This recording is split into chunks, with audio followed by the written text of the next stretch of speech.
అపచారం చేసినా తప్పు చేసినా ఎవరిని వదలడు.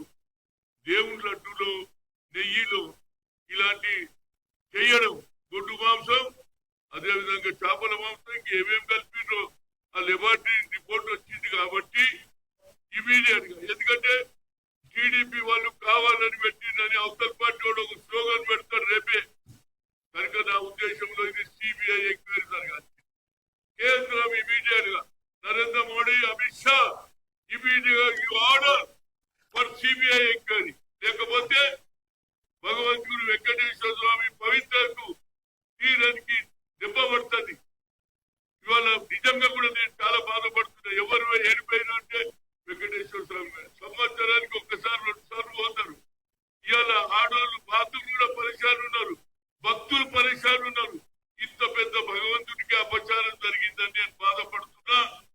రాజకీయాలు పక్కకు పెట్టండి, కానీ దేవుని మీద జరిగిన దాని మీద నేను తప్పనిసరిగా, ఎందుకంటే టీడీపీ వాళ్ళు వచ్చారు కాబట్టి కావాలని చేస్తున్నారు అనేది అపచారం మొదలైతుంది, దొంగచాటుల్లో మాట్లాడడం జరుగుతుంది. కాబట్టి తప్పనిసరిగా ఇది సిబిఐ ఎంక్వైరీ ఇవాళ ఎంక్వైరీ అయ్యాలి.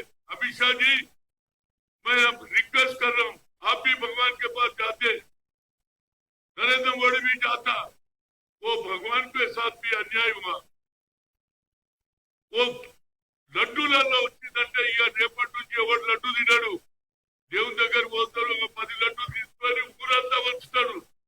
ఇక ఈ లడ్డూలలోనే ఇలాంటి మరి ఏది నెయ్యిలో ఇలాంటి ఏది ఎద్దుకూర, అది చేపకు ఏమేం పెట్టిండో అంట చేస్తాడ. ఏం చేస్తున్నా వాళ్ళు అప్పటి నుంచి అనుమానాలు ఉన్నాయి జనానికి.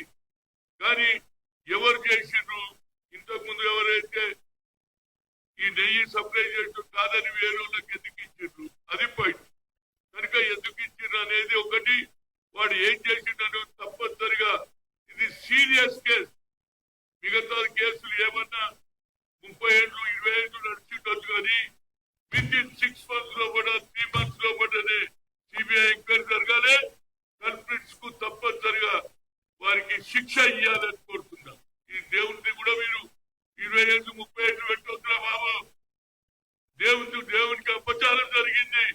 అందరం భక్తులే, అందులో నరేంద్ర మోడీ ఎక్కువ భక్తుడు. ఆయన అయోధ్యలోనే రాముడు అన్నాడు కాబట్టి ఇవాళ వెంకటేశ్వర స్వామిని పూజించే వాళ్ళు యావత్ ప్రపంచంలో ఉన్నారు. ప్రతి ఒక్కరు వస్తారు, తిరుపతిలో దర్శనం చేసుకొని పోతారు, ఆ లడ్డూ తింటారు. ఆ లడ్డూలనే అన్యాయం జరిగింది. దీని మీద ఇమీడియట్ గా సిబిఐ ఎంక్వైరీ ఇవాళే వేయాలని కోరుతున్నా. ఎందుకంటే రేపటి నుంచి మళ్ళీ కొత్త నాటకం అవుతుంది. అరే వీళ్ళు కావాలని